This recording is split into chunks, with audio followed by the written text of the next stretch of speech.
नमस्कार, मैं एम के पांडे। हमारी धारणा पर आपका स्वागत है।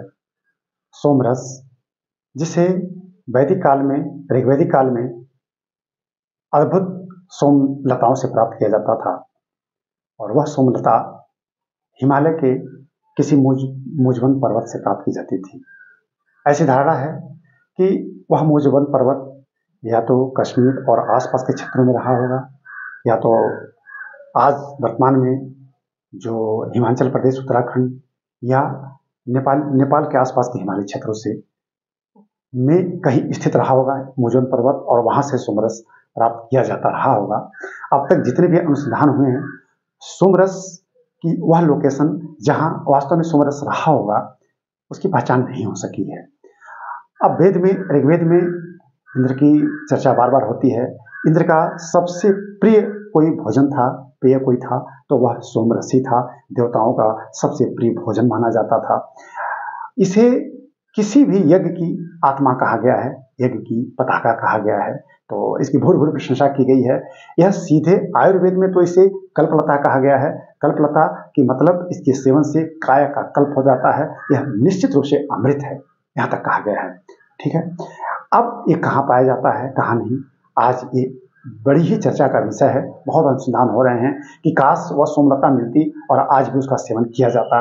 एक से एक विकल्पों की खोज हो रही है, बहुत से अनुसंधान हो रहे हैं और तमाम दावे किए जा रहे हैं कि यह सोमलता है, वह सोमलता है, वह सोमलता है, लेकिन अभी तक आधिकारिक रूप से किसी को मान्यता नहीं दी गई है। क्यों? अगर ऐसा रहता तो आज न जाने इससे इसका कितना बड़ा अंतर आ जाता पूरे संसार में, भारत ही नहीं, पूरे संसार, पूरी दुनिया में। क्यों? क्योंकि यह सोमलता ऐसी है, इससे जो सोमरस प्राप्त किया जाता था वैदिक काल में, मूल रूप से ऋग्वैदिक काल में इसे देवता या मानव ही सेवन करते थे। इसका नित्य सेवन किया जाता था। कहीं कहीं तो इसे 3 बार सेवन करने का भी विधान मिलता है, यानी इसका कोई साइड इफेक्ट नहीं था, और ये जीवंत करने वाला था, दीर्घायु करने वाला था, हमें पूर्णतः स्वस्थ करने वाला यह पेय था। तो निश्चित रूप से इसका बड़ा ही महात्मा है। सोम शब्द वैसे भी वैदिक देवता शब्द है। वैदिक काल में सोम को देवता माना जाता था, जो अंतरिक्ष के देवता से थे। चंद्रमा का पर्याय, यानी चंद्रमा को ही एक तरफ से सोम देवता कहा जाता था। इनका स्थान पृथ्वी और अंतरिक्ष दोनों में माना जाता था। तो सोम बड़े ही पूज्य देवता के समान है, और उनके नाम पर सोम, सोमलता और सोमरस। तो आज यह अनुसंधान का विषय है, लेकिन यह तो कहा ही जा सकता है आज सोमलता जैसी किसी भी लता की कल्पना कर ली जाए वो अलग बात है, लेकिन सोमलता मूल रूप से कौन थी, उसका क्या वानस्पतिक नाम था, और आज वो कौन है, यह अभी तक ज्ञात नहीं है। अब देखिए, हमारा हिमालय जैव विविधता से इतना समृद्ध है। यहाँ न जाने कितने हजार प्रकार की वनस्पतियां पाई जाती हैं, कई हजार वनस्पतियां, उनमें सैकड़ों सैकड़ों हजारों तो औषधि महत्व की होंगी। यहाँ हम कुछ आंकड़े आपके सामने रखेंगे।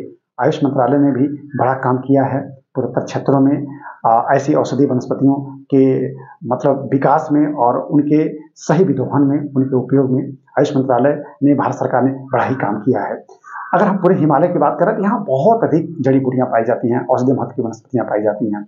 हम सिर्फ पूर्वोत्तर की बात करें तो पूर्वोत्तर में अगर आप त्रिपुरा में जाएं तो त्रिपुरा में जो आंकड़े कहते हैं, सरकारी आंकड़े कहते हैं, लगभग 266 प्रजातियां ऐसी हैं जो औषधि महत्व की रखती हैं। इसी तरह से त्रिपुरा के साथ हम आगे मणिपुर में चलें तो मणिपुर में लगभग 249 प्रजातियां हैं। सिक्किम में 424 प्रजातियां ऐसी हैं जो औषधि महत्व की हैं। इससे भी बढ़कर अरुणाचल प्रदेश में तो लगभग 500 ऐसी प्रजातियां हैं जो औषधि महत्व रखती हैं। तो पूरे पूर्वोत्तर में ऐसी कई सौ प्रजातियां हैं, वनस्पति प्रजातियां जो औषधि महत्व रखती हैं। ऐसी जड़ी बूटियां हैं जिनसे लोक चिकित्सा वहां होती है स्थानीय स्तर पर।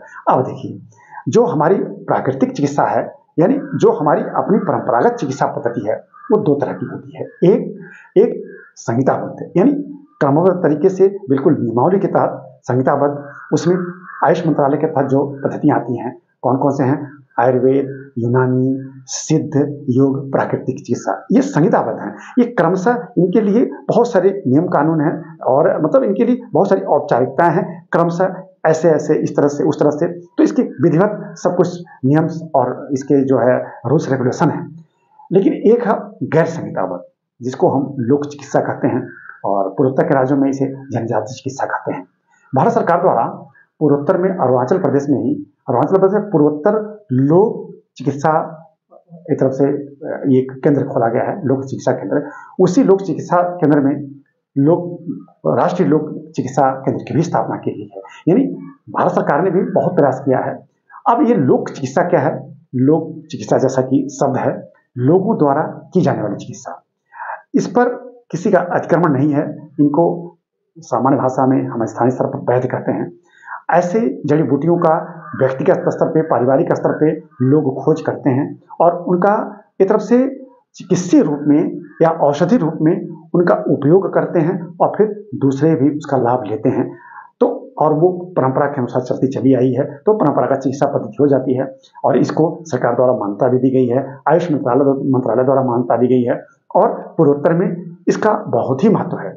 मतलब पूर्वोत्तर में तो पूर्वोत्तर लोक चिकित्सा संस्थान की स्थापना भी की गई है, जैसा कि मैंने अभी कहा।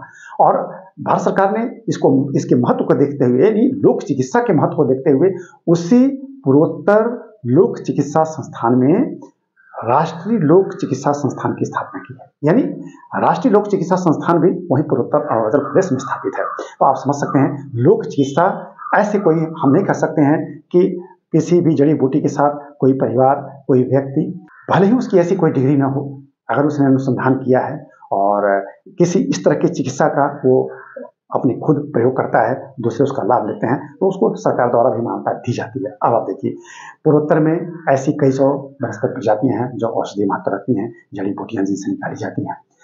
कहीं भी हम लगातार हम भी पढ़ रहे हैं, हो सकता है कहीं कुछ लिखा हो, अलग बात है, लेकिन सरकारी स्तर पर और आधिकारिक रूप पर किसी भी ऐसी वनस्पति को सुमलता की मान्यता अब तक नहीं दी गई है। तो बड़ा ही कष्ट होता है कि हमारी वह वैदिक लता, जिसे हम नर्वस सिस्टम से तुलना करते हैं, अपने तंत्रिका तंत्र से तुलना करते हैं, डॉक्टर रेले जैसे विद्वान, जिमर जैसे विद्वानों ने, विदेशी विद्वानों ने इसको बहुत महत्व दिया था। कहा था कि वह लता हमारे शरीर में, या हम कहेंगे कि पूरे मानवीय जीवन में, या हम ऐसे कहेंगे कि हमारे जीवन के लिए वह उसी तरह से उपयोगी है वह लता, जैसे हमारे शरीर में नर्वस सिस्टम तंत्रिका तंत्र है, उसके अंदर जो द्रव भरा रहता है, सेरिब्रो स्पाइनल फ्लूइड, वही उससे जो रस निकाला जाता है, यानी तंत्रिका तंत्र से उसकी तुलना की है। तो बड़े महत्व की वह लता है। काश आज उसकी खोज होती और हूबहू वही लता मिलती जो एक तरफ से रक्तवर्ण जो लता थी, जो वैदिक काल में उपयोग में लाई जाती थी, फिर उससे सोमरस निकाला जाता और फिर उसका पूरी दुनिया सेवन करती, स्वस्थ निरोग रहती। आज देखिए, कोने कोने में अस्पताल हैं, यानी लोग कितने बीमार हैं, हम उसका जिक्र तक नहीं कर सकते हैं। यानी बीमारी का पूरी दुनिया में बहुत अधिक बोलबाला है। चिकित्सा भी है, बीमारी भी है। तो लेकिन अगर उसमें एक सोमरस भी आ जाए तो निश्चित रूप से इससे बड़ी ही सफलता मिलेगी। तो हम उम्मीद करेंगे कि हमारे शोध उधर की तरफ जाएंगे। हमारा जो आयुष मंत्रालय है, हमारी सरकार, केंद्र सरकार, भारत सरकार प्रयास भी कर रही है। हो सकता है आगे ऐसा अनुसंधान हो जाए।